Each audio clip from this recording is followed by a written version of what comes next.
অনেকে লম্বা সময় পথ পাড়ি দেন কিন্তু গুরুত্বপূর্ণ কাজ করতে পারেন না। ছাত্রপক্ষের অবদানের এবং অর্জনের একটা বড় জায়গা হচ্ছে তারা আওয়ামী ফ্যাসিবাদের আমলে লড়াইয়ের মধ্য থেকে জন্ম নিয়েছে। মতাদর্শিক রাজনীতি না করে ছাত্রদের সমস্যা সমাধানের রাজনীতি করবে বলে ওয়াদা দিয়েছে।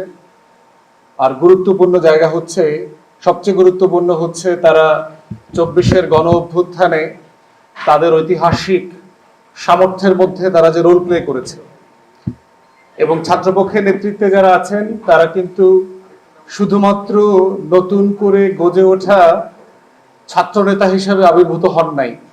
তারা স্কুল জীবন থেকে বাংলাদেশে গত 17-18 সাল থেকে অনেকগুলো শিক্ষার্থীদের আন্দোলনের সাথে অ্যাক্টিভলি ছিলেন এবং অংশগ্রহণ করেছেন, তাদের জায়গা থেকে নেতৃত্ব দিয়েছেন। ছাত্রপক্ষের সভাপতি আমাদের ছোট ভাই প্রিন্স নিরাপদ সড়ক চাই আন্দোলনে অ্যাক্টিভলি রোল প্লে করেছেন।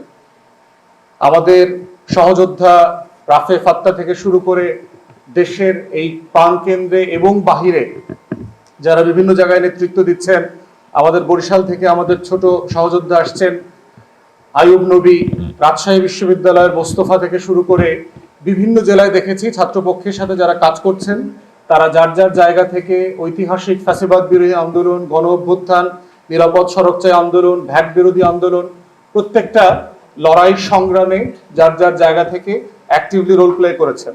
অতএব এই নেতৃবৃন্দের যে কাঠামো, সেখান থেকে আমরা দেখতে পাচ্ছি যে একটা নতুন রাজনীতির আকাঙ্ক্ষার সূতিকাগার হিসাবে ছাত্রপক্ষ গড়ে উঠছে। হয়তো এমনটা মনে হতে পারে যে বড় বড় ছাত্র সংগঠনের তুলনায় এরকম হাজার হাজার লক্ষ লক্ষ মানুষের ভিড় এখনো হয় নাই।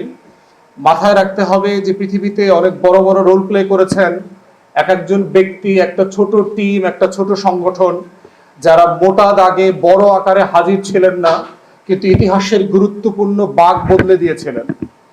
এবং ছাত্রপক্ষের কাছ থেকেও আমরা দেখেছি যে তারা তাদের সেই ঐতিহাসিক ভূমিকা তাদের জায়গা থেকে সাধ্যমতো পালন করবার চেষ্টা করছেন। তাই ছাত্রপক্ষকে আবার অভিনন্দন, শুভেচ্ছা।